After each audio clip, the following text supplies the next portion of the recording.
please join me for the Pledge of Allegiance. I pledge Allegiance to the flag of the United States of America and to the republic for which it stands, one nation, under God, indivisible, with liberty and justice for all. Thank you. Do we have any disclosures of interest this morning? All right, seeing none. Review and approve the previous board meeting minutes. Move approval. Second. All right, it's been moved and seconded. Any changes? No. All right, all those in favor say aye. Aye. Opposed? Motion passes. Review and approve the following items on the consent agenda. We have all had an opportunity to We need go to through. approve the Approve the agenda agenda. first. We need to approve the agenda first. We do? It's just above it. There are no changes today. And you are correct. All right, review and approve the following items on the consent agenda. The board agenda. Sorry, I already checked it. That's why. Oh, move approval of the board agenda. Thank you very much. Second. All right. It's been moved and seconded. All those in favor? Aye. Aye. Review and approve the following items on the consent agenda. Now, that we have all had an opportunity to go over. Are there any questions on that one? I'll move approval of the consent agenda. Second. All right. It's been moved and seconded. All those in favor say aye. Aye. Opposed? All right, motion passes and the consent agenda passes. Regular agenda, county administrators report. Okay, the budget committee met this morning and there was 3 items on the agenda. 2 of them require approvals. One of them is just a report. So the first item was the out-of-state travel request. The budget committee was in favor of all of those requests. At this time, I'd ask for approval or if you have any questions on any of them. Are there any questions from the other commissioners? Move approval of the out-of-state travel requests as presented. Second. All right, it's been moved and seconded. Any other discussion on it? All right, all those in favor say aye. Aye. Opposed? Motion passes. The second item is the carryovers, and I'll have Lucas go through that. Morning. Morning. Morning. In a normal year, the carryovers would be a simple business as usual type of item. This year with inflation, so many items came in over budget. I just wanted to make sure we cover those a little bit more in depth. So we looked at each of the specific purchases in the capital plan for 2022. Several items came in over. Fortunately, a couple items came in under budget as well. But for all the purchases that actually occurred during 2022, plus all of the adjusted prices, the new prices for the items that people are requesting, or the departments are requesting to carry forward, those items that weren't purchased yet, the total or the net increase in those costs is about $145,000. As I said, there were some items that came in under budget, which definitely did help us out. But that being said, if all of these purchases in the capital plan are approved to be carried forward, then that leaves our cash reserve balance in that fund rather low, well under our fund balance policy. So we're also recommending a supplemental transfer of cash of $810,000 from the general fund over to the capital plan fund. And also that being said, we are currently, the general fund is in a very healthy cash position. We're actually above our financial policy fund balance. We're above the recommended amount. So we do have the cash on hand to make this transfer for these purchases. I also outlined a couple different options. As I said, we're recommending the approval of the full carryover balance with the transfer of cash. Another option would be to approve all of these items and then just really watch these purchases as they come in. And then in the future, most likely we would need to make a transfer of cash. And then the third option would be approving or denying as you see fit on a line by line basis. One question I just thought of this morning, like, let's say we do transfer that over from the general to the capital fund, and then items do come in okay. Is that okay to transfer back? Or is that something you probably don't do? You certainly could. Either way, the fund is, the cash balance in the fund is under a safe threshold, I would say. It's well under what we have, or what we'd like to have in there according to the financial policies in the fund balance policy section. So really the cash is to bolster that balance up to where it should be, as well as to help pay for any items that do come in above what the quotes are. The additional thing too is, you recall the last 3-4 years, ever since I've been here too, there's always been a truck that started on fire or a rooftop unit that needed to be replaced, and any of those will be purchased out of the capital fund, would be the correct area. So if there's more than healthy fund balance reserve in there, we simply use that cash, don't have to transfer anything into that department to pay for it anyway. So it's always going to be used for capital expenditures.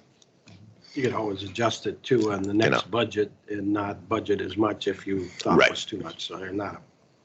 I guess the question I have is carryovers of capital purchases from 22 that we didn't get done because of any number of issues, supply chain, They're still in the capital plan for 23. They're getting carried over to 23 to get bought in 23. Is that right? That's the request. They're 2022 items that the purchase was never complete due to various factors, whether supply chain, just couldn't get it. Haven't been in. Some of it is just we haven't been invoiced yet. We actually got the stuff, we just haven't paid for it yet.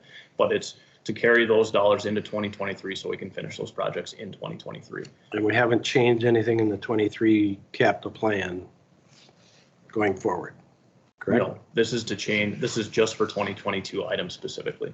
Okay, I would move is it 145,099 or the 158?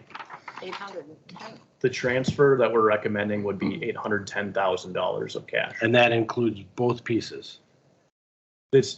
That would be to do that supplemental transfer to bring us up to the fund balance policy. Right. That's what we're asking for, is that $810,000. And that's what I'm You want the carryovers approved as well? Yes. And approve the yes. carryovers. Those two items, yes.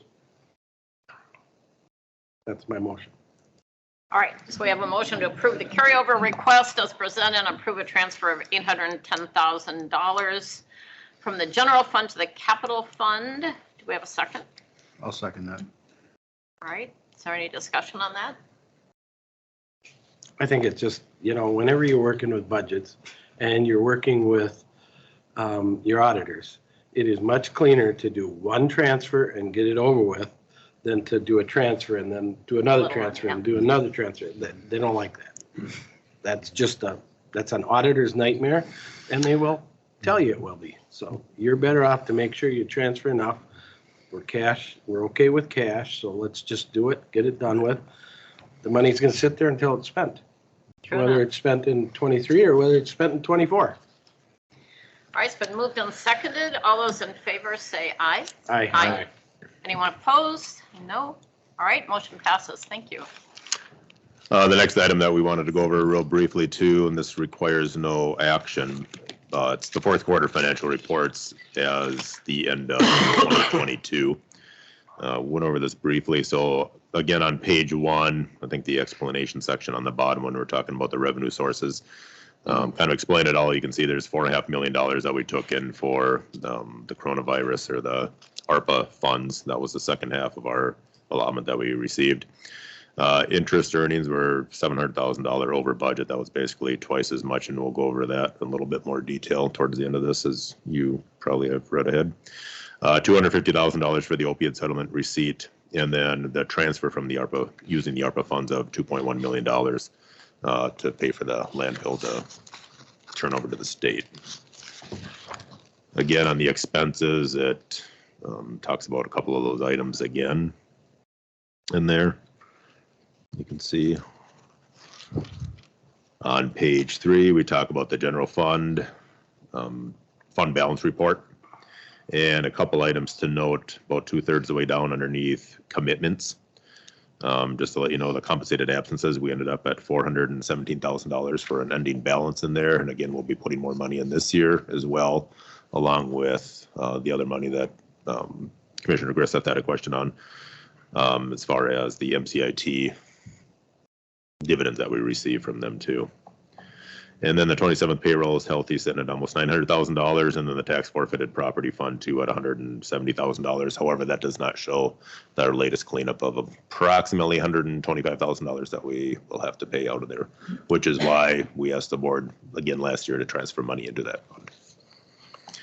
And the assignments down below, the building contingency, it's sitting healthy again at $1.2 million. But there, and you can see all the other assignments that we have under there as well. Brian? Yes. On the tax forfeited property funding, and we're gonna put out about 125,000 for cleanup. Can we sell that property and get some? We will be, we just happen to clean it up, so we're sitting on 3 parcels from that particular cleanup. Any chance that's gonna come close to $125,000? We're exploring options just to see, as you know, I guess, to see if there's a potential for housing or anything else. So we're going to be working with that local jurisdiction on that. Excellent, thank you. Yep. That's, I think, what we talked about in the land committee Yes, was that under current Stanton zoning, it's not buildable. So we want to work with them and try to get it to a point where it'd be a great place for a couple of houses if we can get it Right. to work. So I think we need to explore that better before we just dump it and say, well, that's all we're going to get. I think we can do a better job. okay. So, And as long as we're on that subject too, right now we have the forfeited auction going on online. All of our properties are listed on there too. You all received an email on that, but I'll throw a plug out to that for interested parties. So I just want to go back and ask one question around the opioid settlement, the 250,000.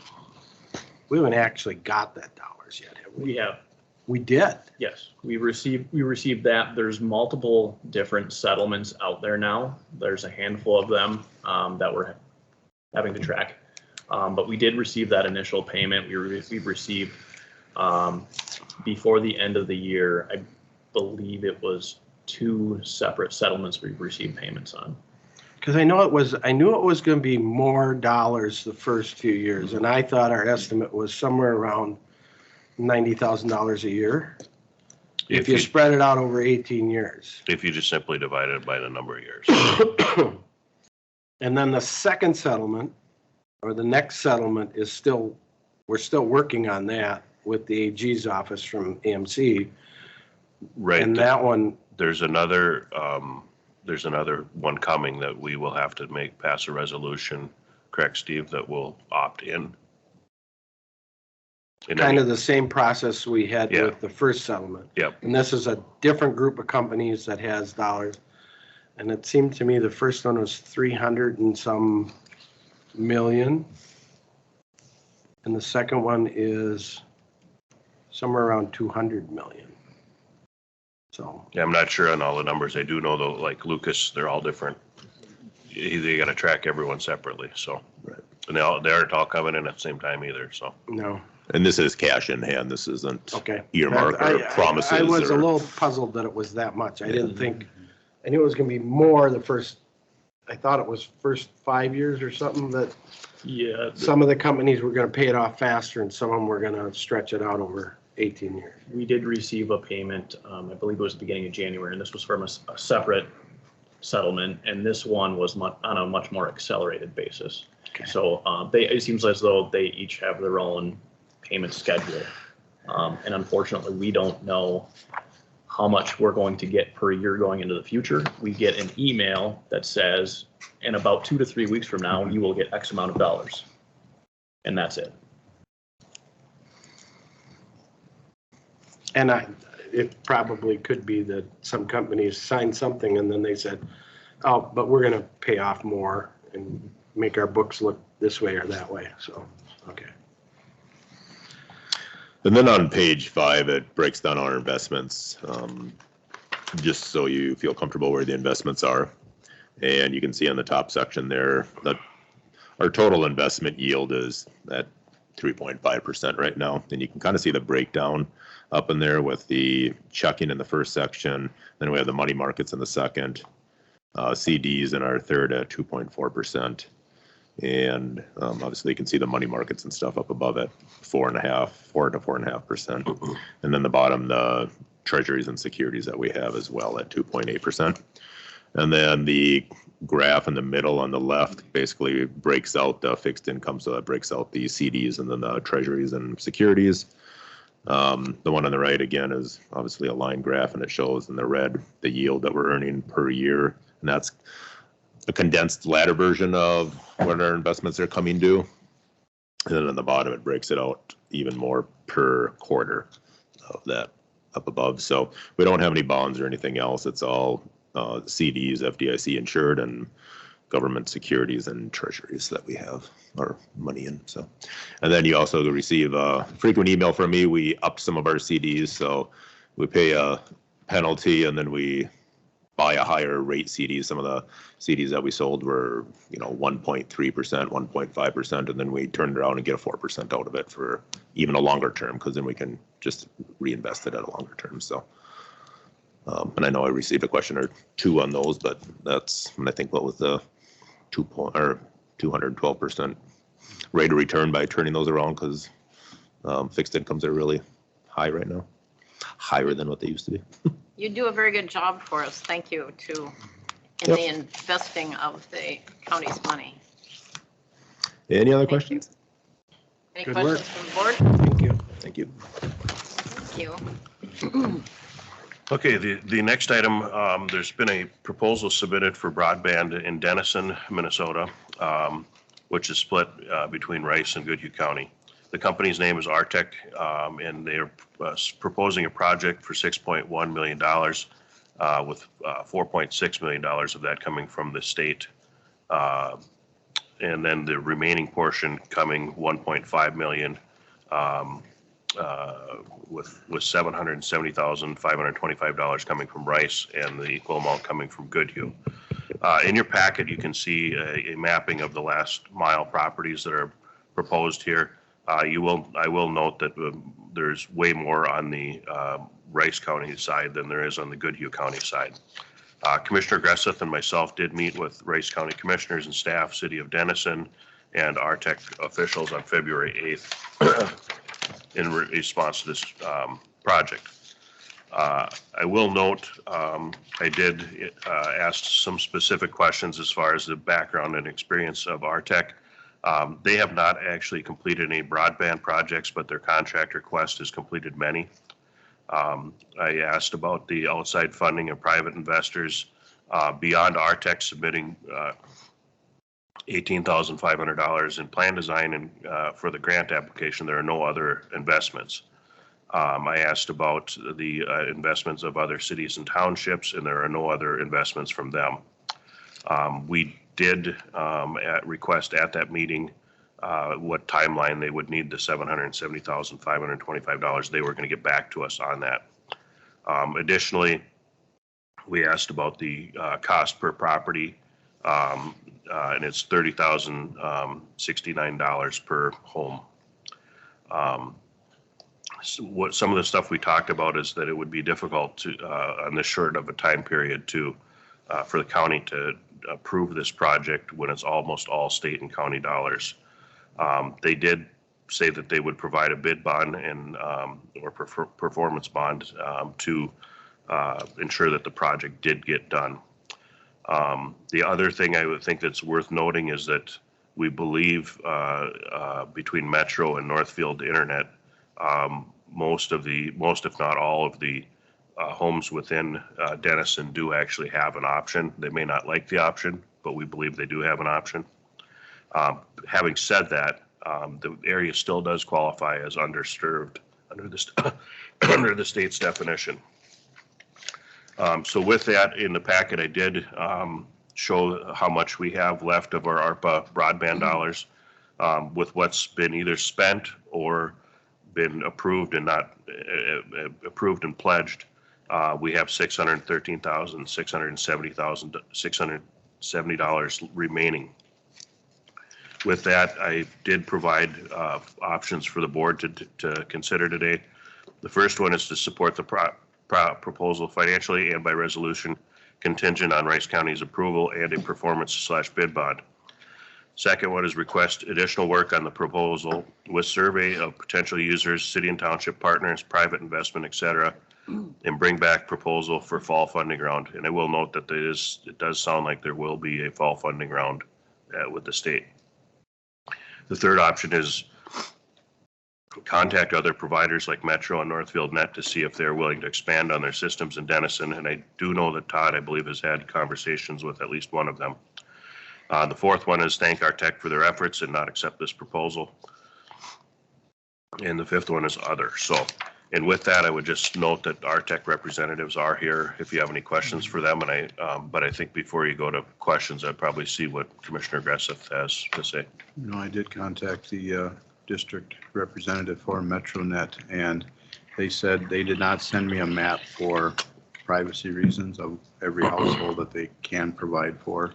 But they said they are covering town, everything except one small southwest corner where there's one property development, whatever, was not in there. So, you know, I sure see some validity in this request, but then I also look at, you know, the last mile is for people that don't have the options. So, I'm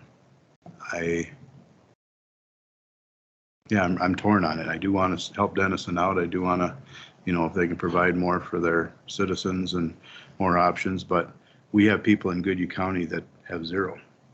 So, you know, I guess if you know, can come up with some other way you know, Scott made a good point is how much is invested by the company and by the city themselves. You know, I don't see a lot. MetroNet did not use any broadband dollars for that. They put it in all under their own cost.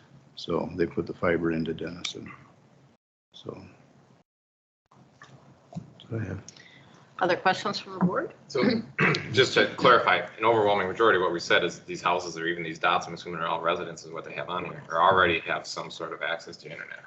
They do. They They just- either it's through the Wi-Fi or Right, which is, and then when you look down at the end result of what I commented before, the cost per property, it's not feasible in my world, $30,000 per home, just for broadband when you have other options. No, not feasible, not realistic. Can I just clarify one thing? The people within Denison, I think the ones that largely have it, I think once you get outside of the city, I don't know if as many of them have an option. Is They that probably correct? have satellite option, they just, So I think as you get farther from town, it just decreases your odds that you have an option, so. which is likely throughout the rest of the county, correct? Everybody sees. I did reach out to talk to someone I know in Denison who lives not within the town part, but out of town more. She said they do have a big struggle with broadband. If one person is on it, then the kids can't be on it to go to school. So, but I did bring up what the cost was per house. And even at that, she said she didn't think that that was a reasonable cost per house. My biggest question is the amount of money that you're asking for the state and the county versus what your company is willing to put in. Can you address that for me? Absolutely. As a chair, I just wanted to say one thing. Please come up to the All right, microphone. can you come up to the microphone, please, and give us your name? I'm Jared Peterson, Executive Director of Our Tech Cooperative. Hyun Kim is the chairperson for the cooperative as well. So that's why she's here with me. And then Mayor Flatten here is from the city of Denison. So. I just wanted to talk about fundamental issue here, okay? So we are co-op. We're not a private company like MetroNet. Well, you know, when I do have no experience in building a fiber optic infrastructure and broadband, but I do have 30 years of experience as a construction company I ran and civil engineering company in this Minnesota, okay? But fundamentally, I'm from South Korea originally. I was 24 when I came here, and I've been here for 52 years. I grew up in rural area. So when I go to Korea, I see the internet everywhere. And the South Korean government 30 years ago put 95% of fiber optics in their land. I know it is a different geometry and everything. So when there's a fund available from the state and federal government. As a co-op, we would like to participate in, to work with the city of Denison, and really like miserable life they have without internet, that we like to hook that up. That's why we're here. Thank you. Thank you, Scott. And then we found out about deed, say, how they're gonna disperse the money, and then all those details you ask, that we have an answer by Jeff. Thank you. Thanks. Yeah, thank you.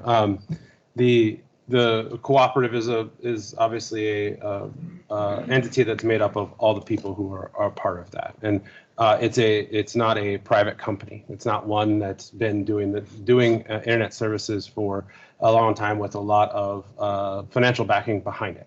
The point behind the process, and I think Mayor Flatten will talk to you about what the plan is for this particular project, and why he likes it for his town. Is that each one of these properties would get 3 terminated points at their home.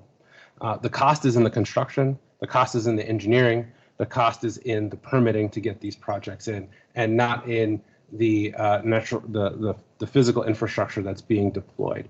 What happens is in a private industry, or when we give money to private corporations in order to do these projects, they now monopolize that cable, and the issues that they're having with provider reliability, provider customer service, all of those types of things that they're dealing with in Denison, and it happens over and over again, are really done because of a monopoly portion of the way that operates. And so the cooperative has designed this project in order to allow for multiple providers to be able to serve the city of Denison. Any provider, up to 3 of them, would be able to provide gig speed internet to even some of the most far-flung corners of this project. And to Commissioner, how do you say your last name? Majerus. To his question about cost-wise, as far as this project goes, you can get a whole lot cheaper on a cable project from a Comcast. Gig projects themselves, we're looking at, the state has approved up to, I think it was a $32,000 project per property. When we look at, and that was per passing, I should say. What we're looking at here is somewhere in the range of about $10,000 per passing, when we have 3 providers being able to actually light up and be able to serve each property. Those are the reasons that Denison wanted this project to be in their town, is to be able to remove some of the monopolization that is happening in their town. They sit behind large towns like Faribault and Northfield. They find a lot of their resources leave their town and take up residents somewhere else. All of those things are things that they're dealing with from an economic standpoint. We've built into this project the ability to go ahead and say, we're starting with Denison, but it will go ahead and be able to support further infrastructure for the remote towns on the Goodhue side, and even on the Rice side, the remote townships that don't have any. We had to start somewhere, and we started with the city limits of Denison, in between the 2 counties. I'm trying to think if there was any other questions I had heard brought up that I haven't actually sort of addressed in some way. Well, I'm still interested in the amount of money that your company would put in versus the state and the county.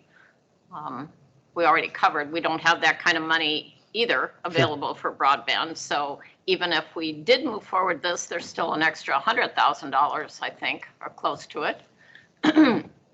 But yes, that RTech would contribute only $18,500 for a multi-million-dollar project. That's what I was hoping you might be able to address. Sure. Yeah. Again, the cooperative is new. It's small. It's not financially backed by any outside investors that way. So when we're looking at applying for these projects, we're looking at how we can do that in a way that makes sense. Really, what we're looking at is the pilot project for the state. This is a low density pilot project. This is new. The state hasn't done this before. This particular border broadband grant round includes that low density portion of these projects, and that's really what Denison falls under. Is a very low density project, and that's one of the reasons why the cost per property is so high. That is one of the reasons. I don't know if you had anything to contribute to that at all, Mayor. Well, from my perspective, it's a unique opportunity, at least for my community, to help the citizens obtain faster internet. And I can tell the commissioners here today that even my next door neighbor, who works for the Mayo Clinic at home, until she could get MetroNet, it was almost impossible to work at home with the Wi-Fi services that are available in town. It's even at my home, it was difficult to do any kind of work at home without going to eventually to MetroNet. But from that point of view, I look at this as what Jerry's talking about as far as the monopoly goes. Without MetroNet coming into town, I would say the ability for us people to do work at home, to go to school, possibly use internet at home, was very limited. And with all these broadband dollars that are available, I think this is an opportunity to show the county and to show the state of Minnesota that it can be done in rural area. I know that the concern with the commissioners about the cost per home is something I share. That's a concern I have too. But I don't think that's unrealistic compared to other projects that have occurred in the rural areas. Am I right on that? Right, yeah, gig projects, if you compare our project to gig projects, we're, especially for per passing, we're a little bit more than the average. Average gig project is somewhere in the range of 8,500 per passing. We're talking about being able to light up these properties with three available providers for around $10,000. As you look at the per property location of it, if you say that the state has also done approved projects that are in the $32,000 range per property. The question I have is, and it really isn't so much about the cost of the project. That what I need to understand is the co-op model. In the end, your company comes in, you partner with Goodyear County, you partner with the state, you put in this infrastructure, and then it's a co-op. Well, in my mind, the co-op means that everybody who has that service is now an owner of that service. So nothing in this proposal talks about who manages that going forward, how you deal with repairs, anything to do with anything about upkeep of this system. Sure. Whereas if we, as a county and the state, partner with Nuvera or Bevcom or CenturyTel or Frontier or any of them, there's a company there that's got to maintain it. And I don't know if Denison, as a city, plans to take over that co-op and manage it and operate it. If that's, I don't know where that. Commissioner, your concern is well made, okay? Two issues that I want to talk about, okay? Investment, okay? This rural town with such a difficult distance that anybody want to come here to make any money to work with City of Denison or zero connectivity. There are 65 towns in Minnesota, zero connectivities. It is very difficult for profitable company to go there. So co-op, that's how we created. We did not specifically say what you say, but first of all, Quest does $550 million every year to put this fiber optic infrastructure. And then who is gonna be co-op members? Anybody who has that connectivity in their house are co-op members, including counties and cities. And then management issue, that our tech co-op will manage that. We are working with the GTT, and then other thing too, that, you know what, this is something about, as a woman and immigrant, people ask me more questions than others, but I ran construction company for 20 years. I ran civil engineering company with Mindar and them for 30 years. I have been dealing with government money, auditing and everything for $30 million. So when I got into, when I heard he's multi-vendor is something that I got interested in. Because if you are like little company that you just want to have your own self-interest, rather than co-op to work with the larger company to bring them in to manage. The GTT is our provider. They do over $1 billion. They're willing to work with us. So this is what we're putting this together. Whether City of Denison want to work with us or not, I'm not going to quit because, you know, I'm 76 years old. 2 years ago, I was going to retire, but this thing is really matters to me. Kids need the internet connection, senior citizens internet connection for medical care, disabled people. People need internet connection. I wish I could take you to Korea, a little boondocks, little town in South Korea. What do they do? And that's why I'm so frustrated here. And I just like to just say my frustration. But investment, I will find money. But it's not easy for anybody wants to gain some money, make some money. Not easy. But I will try to. Thank you. Thank you. Is the city of Denison putting any money into this? As of right now, we have not committed money as of yet, so, but we do have the ability to bond, and we could possibly levy money for this if we want to do that, yes. The question of broadband and needing broadband, I don't see is the issue in any way, shape, or form. I think at the moment, and certainly my opinion as well, is that the cost per home that does have some ability to have broadband is higher than we really can afford because it's a very fine line of, yes, do we want to invest in people in the county? Of course we do. What can we afford to invest versus what your company is investing or the state is investing? Any other comments? So, Scott's got one. Scott, Go ahead, you can go first. No, you go first. Okay. You sure? So, you know, option number 2 that I gave you is to continue to work on this and try to get other investors in, maybe do some more surveys for citizens and people that would actually sign up for the service, et cetera, and then look towards a fall funding or grant application.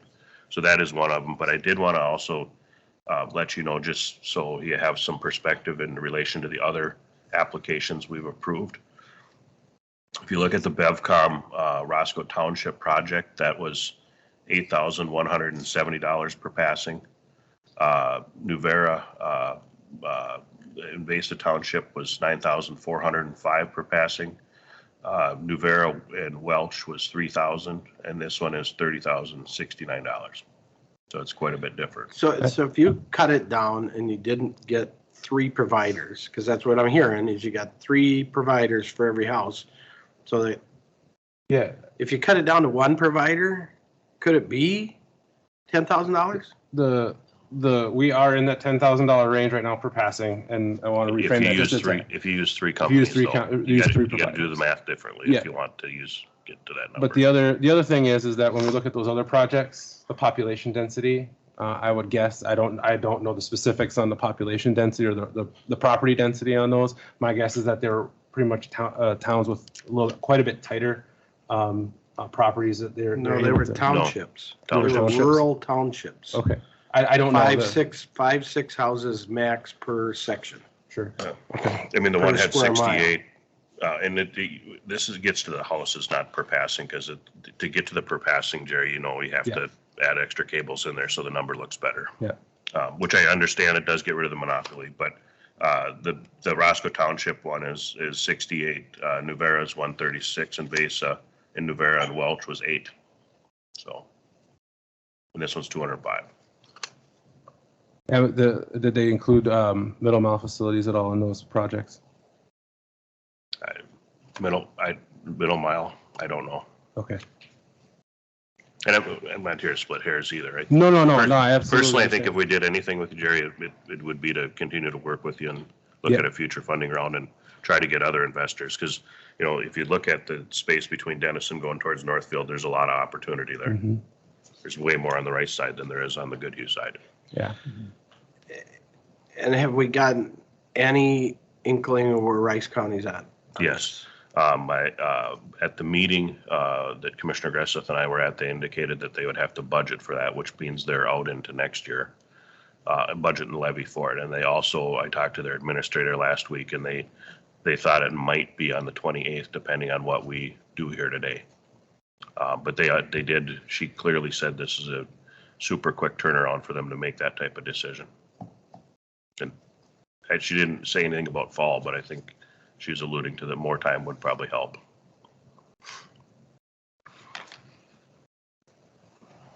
I don't believe you need a specific motion or anything, correct, to this. I mean, Only if you you're need a motion, doing number one. I would shoot for number 4 and say, let's continue to work. They have, thanks for your efforts, but we're not going to accept this proposal. And so here you go. I mean, there's coverage already in Denison. I don't know how we can expect this out of the county. So, but if we don't need a motion, anybody want to move on? Lastly, before you, if you don't need a motion, but I even asked Dee, I keep having a meeting with them. City like City of Denison, that good Q, area with zero connection. State should fund with way of they put it together to do that. State and federal government, not this little city like City of Denison, and then county too. But my issue is passion. I think that, I used to be a regent for University of Minnesota. And when I try to tackle something, we have to have a passion to do that. That's all I'm asking. And then the 30,000 versus, I do have a concern about that too. So we will look at it again with a quest, okay? But I do like to work with rural areas to just tackle this issue. Thank you.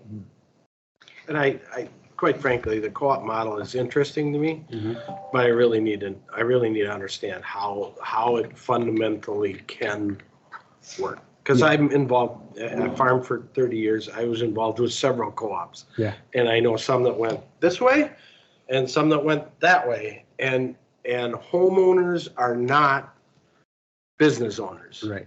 So they're not the people that can actually manage the co-op for the business. So I just, and Quest is an installer. Quest is not that's not their wheelhouse either. No. I just need to understand We will give who's you that. managing that piece of it, because there will be issues going forward. What's how much do you charge for it? Yeah. How much you do this?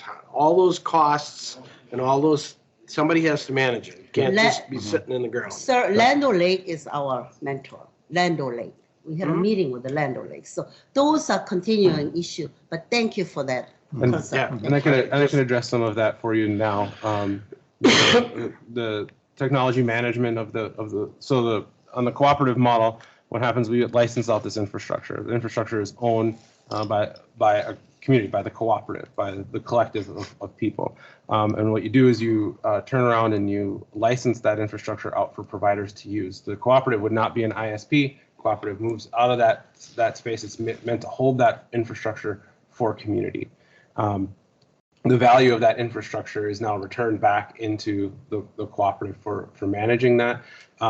There's basic expenses that we have. We will have the management in place in order to do this, line cut, all the things you need to do for detecting where the lines go, all the filter management, all that kind of stuff that we need to be able to do in order to make sure that the system is up and functioning. The providers will have a cross connect inside of, our goal is to have it inside of the city of Denison, where they can rack and stack their own equipment, cross connect into from wherever they need. Right now, we're planning to be able to connect up. We'll be in earshot of 6 providers in order for them to be able to cross connect. We're working with forward-thinking providers who, like ones we're working with is a company called GTT, who they do 1.4 billion, or they're the world's internet traffic, traverses their backbone, and they own pretty much no last mile. They use everybody else's last mile. We find is that these providers are worried about a race to the bottom, and so they tend to want to stick with this monopolization of the cable. They're worried that if they have an open model, an open access model, it reduces their ability to command a higher price for their services. So by injecting an antitrust model into the way we're doing things, we're now returning those dividends back to the homeowner who's not the business owner, who's not the business person, right? But they're getting value back for owning part of that infrastructure. And then the cooperative manages the multitudinous amount of vendors that would take up in order to actually deliver these services, deliver them in a quality manner, meet the regulatory issues that need to happen, and the like. So I hope I answered at least some of those questions. You did. I don't think I got all of it Yeah, there, but you did. And we've had conversations Exactly. before up Yeah. at AMC and many times, so. Yeah. Yeah. No, I mean, it's an interesting model for some of these areas, but I think it just takes a little more fleshing out all the plans. Yeah. I think that's where we're at. and we really appreciate the time here to hear your feedback from a government perspective and how we can do better on the next round and working with the city of Denison and between the two counties on how to do this. Because I think you could, even if the city of Denison itself is covered by a MetroNet, you have the townships that are around it. You have, and on the Rice side, which is a different conversation that we're having here, there's quite a bit to be able to help out on the Rice side. But even on the Denison side, there's quite a few townships that could use something like this. So. Is Denison covered with, is it Frontier? Is that the phone company? No, actually, it's CenturyLink. Oh, it is Central. Yeah. So it comes out of Northfield then? That I don't know. I mean, when I moved there, I had telephone service, but I've always had a cell phone. I've always had just a cell phone for my I know telephone. So Cannon wraps around and goes through and down Kenyon and Wanamingo, that's all Frontier, right? I think Kenyon is It must be Frontier. coming then, their area must come out from Northfield. From 645, is that your, Well, I think it's. it's not a 263, no, is it? No, it's not 263. Yeah, it's gotta be 645 then, so Mhm. it's probably coming out of Northfield. Okay. But, I also want to thank the time that you've had today. Of course, I'm frustrated, of course, with the ability to get certain services in my small town. So, and I understand that there are areas in Goodhue County that don't have as much access either. So, from my point of view, it'd be nice to kind of have that broadband bridge there. I don't know how broadband can get throughout the county without innovative steps, you might say. Private investment, I'm not sure is going to be the answer when it comes to the really small townships and getting broadband out there. The American way is competition, lower prices, more competition. I mean, more competition equals lower prices. So, we use propane to heat our homes and cook our food. We have several things going against us, but that doesn't mean that we shouldn't be able to grow and, get better, get bigger at a reasonable pace. But, so I just wanted to share my perspective here today too. I like Jared because I think he's the up and coming leader in the trying to in the field. So I'd like to have the conversation continue, and I think they can offer even a better package down the road here. The ability to apply with deed will occur again, and will that be so there's another application period? Yeah, I think we'll get your feedback here, and we'll put the submission in with the state and say we're working with both Goodhue and Rice, and obviously no commitment because that's what we're getting from you guys. But we're working with the counties and then see what the feedback comes from the state, and then if we can, then it shapes up our one for the fall. And that's what we're really shooting for. Is there's what's been missing in all of these broadband initiatives and what's coming down from the feds and the purse strings that are tied to it is this digital inclusion. That means that everybody from a rural town like a Denison, in fact, we're working with the city of Denison to create the digital inclusion committee for the fall round. We're working with a couple other ones to help feed where those dollars are coming from and help shape that. Some disability communities, some disabled communities. and the like in order to help shape where those dollars are coming from. So we're helping on the state side, but it's taking us to start with somewhere first, work with the government and the players and that be in order to actually meet that. And so we'll see some of the ability of some of the way that these dollars are expended change probably with some of the federal changes to the way that the money's coming down the line. And we're looking to be on the forefront of that. So we appreciate the time and and hearing your feedback today.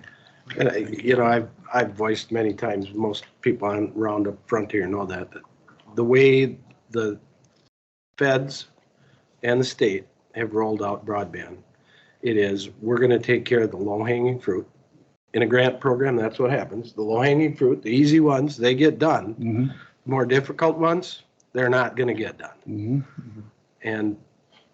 And so they've done easy ones and they see what the process looks like and how easy it is and how cheap it is. But when you go down the road to Denison or to a rural Kenyon or a rural Leon Township, it's not easy. Mm-hmm. But the grant system always gets the low hanging fruit, and it was not rolled out very well. It should be a much different system to get broadband everywhere if that's really what the goal is. Mm-hmm. Because that system is not going to get us there. Right. Mm-hmm. Well, I certainly would lean more towards number 2, which is request additional work on your proposal. And to continue survey potential users, other And investments. I think your conversations with Rice County will also weigh into it because that's a big piece of this. Exactly. Appreciate your work. Thank you. Thank you. Thank you. You have a good administrator, Scott. I didn't pay for that. And you are a really good salesperson. You know what? She doesn't take no easy, I can tell you I'm that. not giving up until the internet system is. Please don't give up. No. That's not what we want.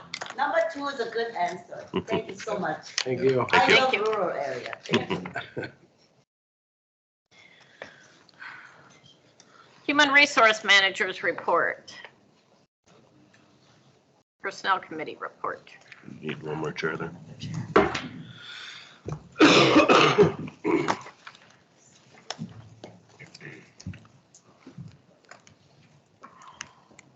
Good morning.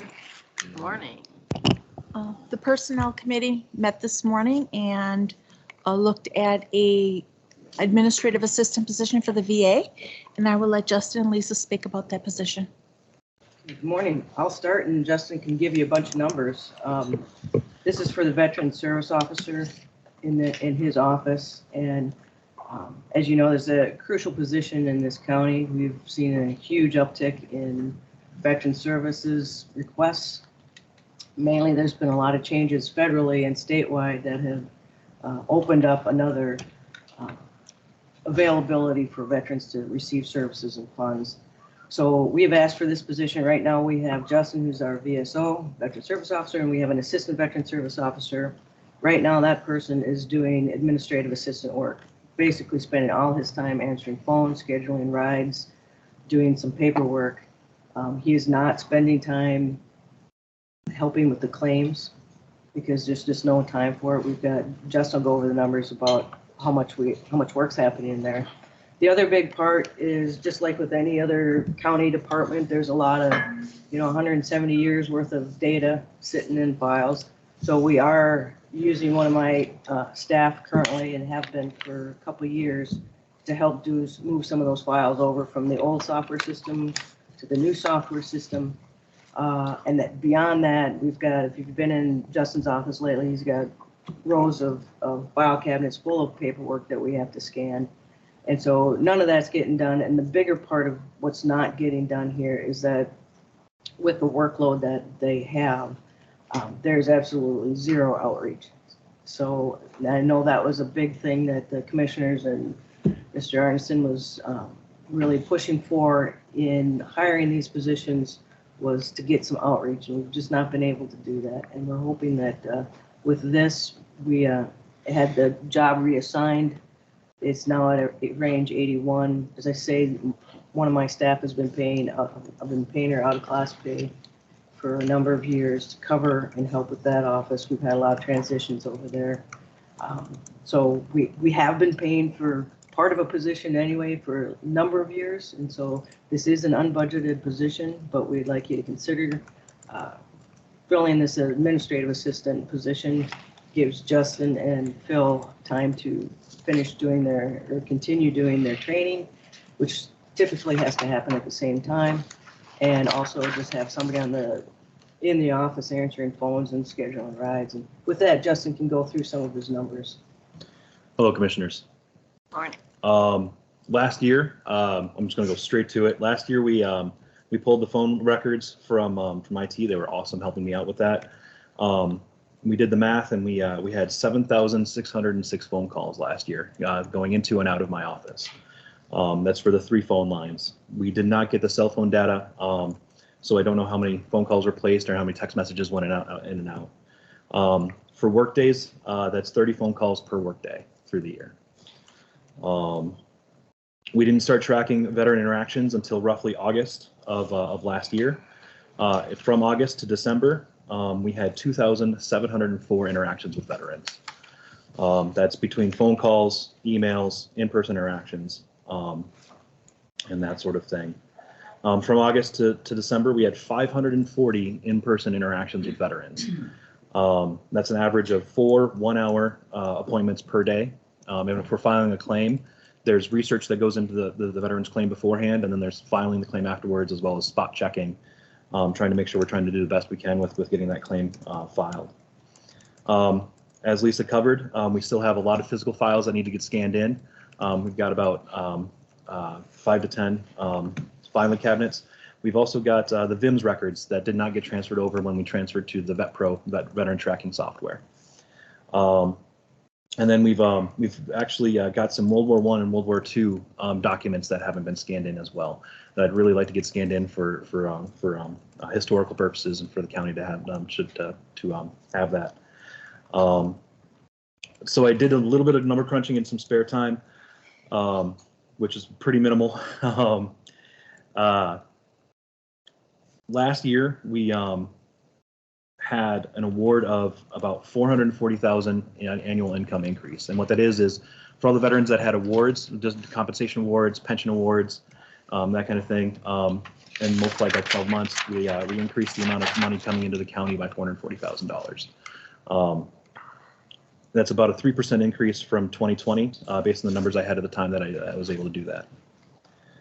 So branching out to what we've done since the beginning of the year, make sure I'm looking at the right one.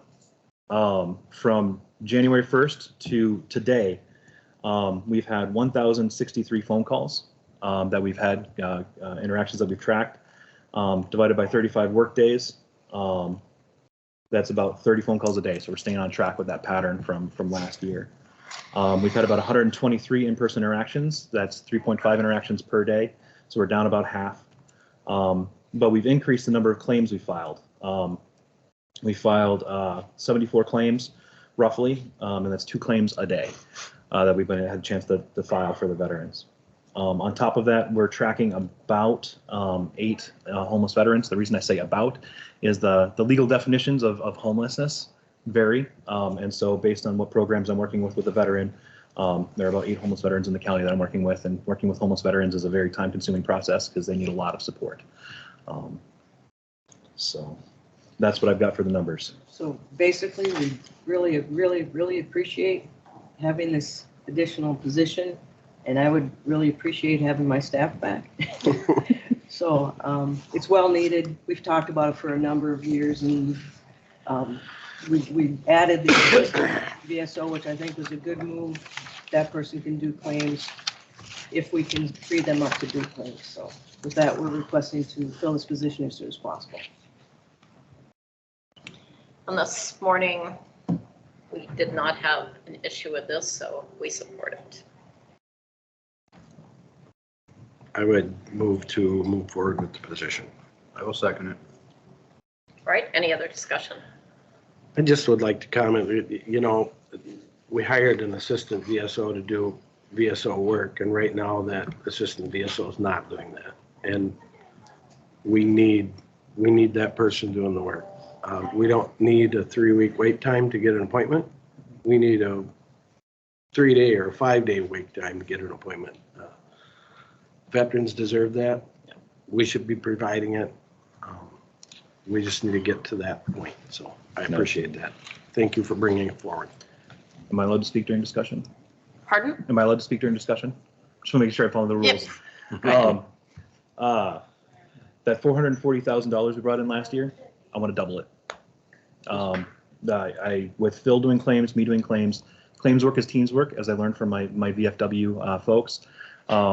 With Phil and I double checking each other, I think we do a more thorough job filing claims, and we bring more money into this county. And I want to set a goal of trying to double that.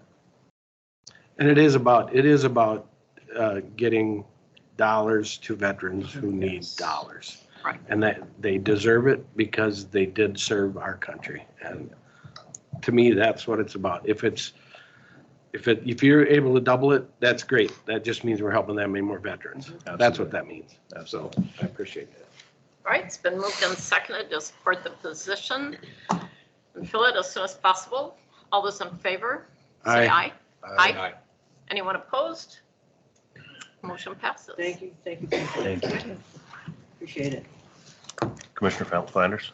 I'm sorry? I just wanted to, the second part of this that the board had Oh, asked yes, for was for us to come up with options as far as, getting veteran services closer to the accessible entrances. And I provided a memo and some different options in there. And if you do want us to work on that, we will. If you don't, we won't. So, but there are definitely options on the lower level to get them in a better service area. So do you need a motion? I don't, just consensus that I'll. We're looking at options? Yep, and we'll put wheels in motion, so. Right.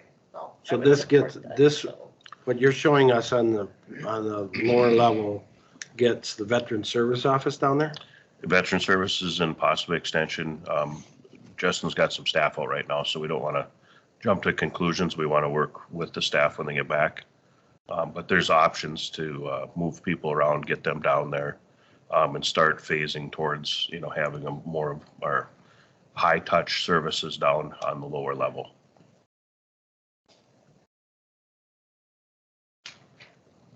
Okay. All right. I think we'll, It's going to take time. it'll take Right. time. And I wouldn't want to make any kind of decision without 4-H and the Right. extension being involved and quite frankly, it affects IT and it affects maintenance and we need to, maybe it takes a smaller group to sit down and go through some of that. Yep. But Okay. it's a start. We'll see. Thank you again. Thank you. Land Use Management Director's report.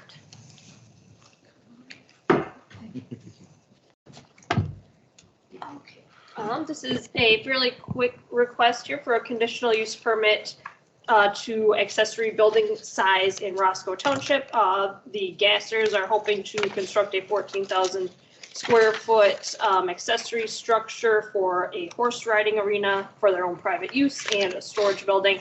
Planning Commission considered this last Monday and has recommended the board approve the request with 4 conditions.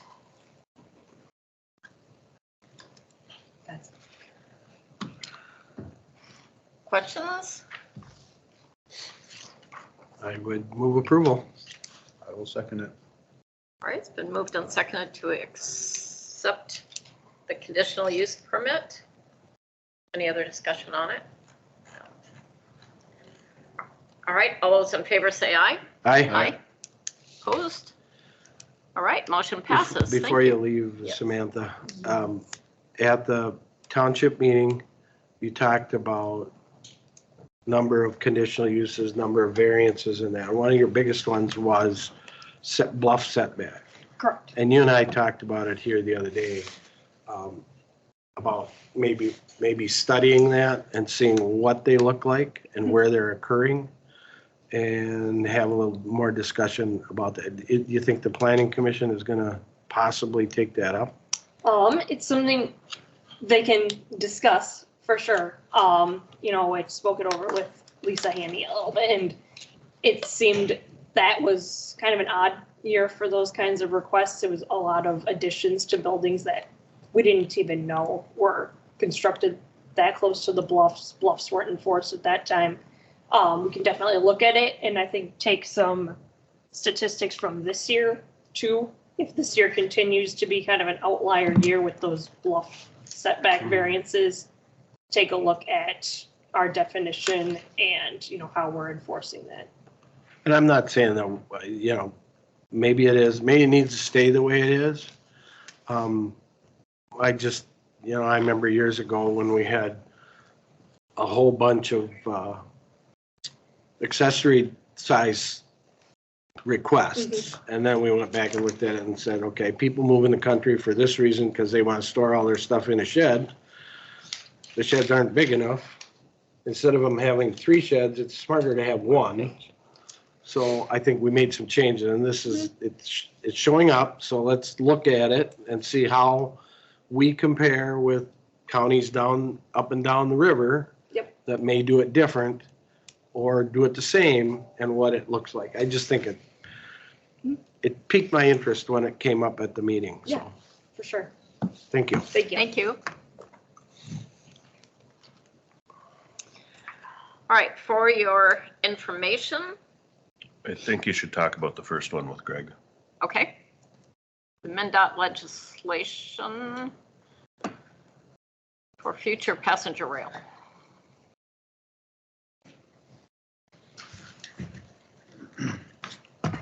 Good morning. Morning.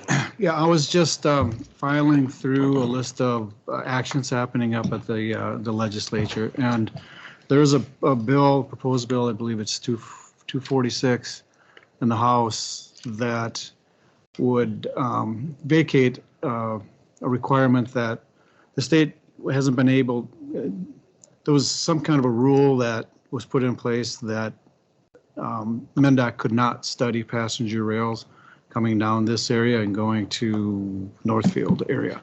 So this bill would basically would lift that ban on MnDOT from starting to do those kind of studies. This basically would be restarting the zip line, a project that was being studied for a couple of years. It was a very controversial subject, and it could potentially come back again if that House file is approved. I did hear somewhere that Dakota County was, they were talking basically two particular lines, from the cities down to Rochester, which was where the zip line was before. The other one is from the cities down to Northfield. They call that the Dan Patch line. And I've already seen that Dakota County Board is online saying they don't want to see that studied. But that's an issue where I believe a portion or a lot of that line is going through what is now a residential area instead of being agricultural area when it was a line back, I don't know, 100 years ago or so. So anyway, just to let you know, and I don't know if the board wants to take a position on it at this point, to let our legislators know that you support either lifting that ban or you support keeping the ban in place. But when we do go up and talk to the legislators, it is something you may want to have a discussion with them on, unless you're willing at this point or before then to come forward and say we're taking a position either for or against it. But just want to let you know it's out there. Yeah, and Jaskowski has reached out to find out if we do have a position. Has he? Well, I watched the hearing, must have been in the House. I don't know if there's a companion bill in the Senate. There hadn't been as of what I read. And the hearing I watched was to do exactly what you said. It's been shelved. They've said, MnDOT, you can't spend any more money on this. You can't even study it. And what this did was take it off the shelf and say, yes, you can. But they also had to come forward with a second bill that would actually fund it. But they didn't put them together. They weren't going to say, take it off the table and fund it. They were going to come with one and then come with the other separate. And that, it frustrated some people that they weren't actually doing it all together. But I did watch the hearing and it was party line, I think, the way the vote went. Okay. So I don't know where it's going. I don't see that it's feasible, but Yeah, I mean, in some ways, it would be great to have that line go through, but it's going to come through the county. It's going to cut through every township road and every county road that's in its way. Okay. So, and the Dan patch is really probably more so going through Rosemont, Lakeville, Apple Valley, Farmington to get down to Northfield. So it is cutting right through where they're developing. Yeah. Not that that doesn't operate already, because it does operate with freight, but that's different than passenger rail. so do we want to have a position? Do we have a position? I do personally, but is that something we should? We could, yeah, we I do can. personally.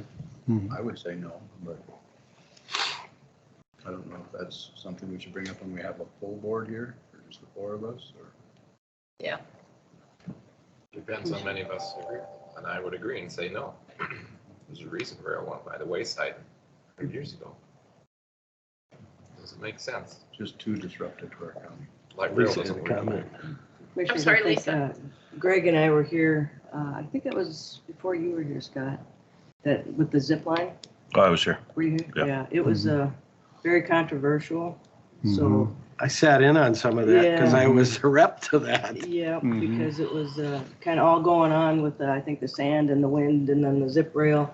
So just want to caution you that you might want to get some public feedback before you support or deny it, because it was a big controversial issue, and the people in the townships were not really in favor of it, but I think there's a lot to it, and I think what happened is they didn't even want them to spend money studying it, and that's why this moratorium or rule was in. So that's kind of a little bit of history on for some of the new people here. I can't even remember the name of the person out of Rochester, or the guy that was pushing it.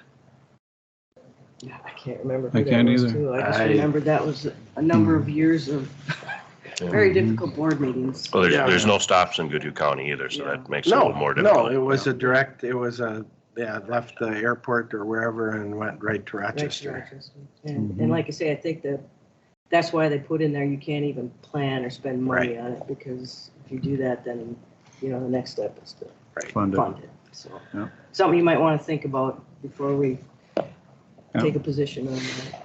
So, All right, well, I think you have That's- our immediate position Okay. anyway. Yeah, Okay. Thank you. thanks. Project status report. Does anyone have any questions on that? All right, county board committee reports. Are there any right now?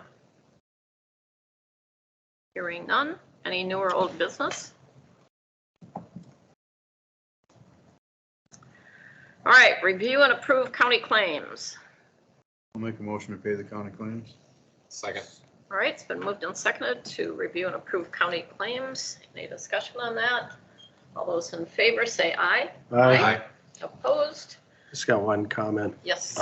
Congratulations to Susan for getting elected. We Again? will have, the swearing in this morning after our Health and Human Service. But congratulations, we're glad you're going to be on the board again. Wish you could be up here today, but I understand the parameters around what we can and cannot do, so, but congratulations. Motion to adjourn? So moved. Second. All right, all those in favor say aye. Aye. We are adjourned.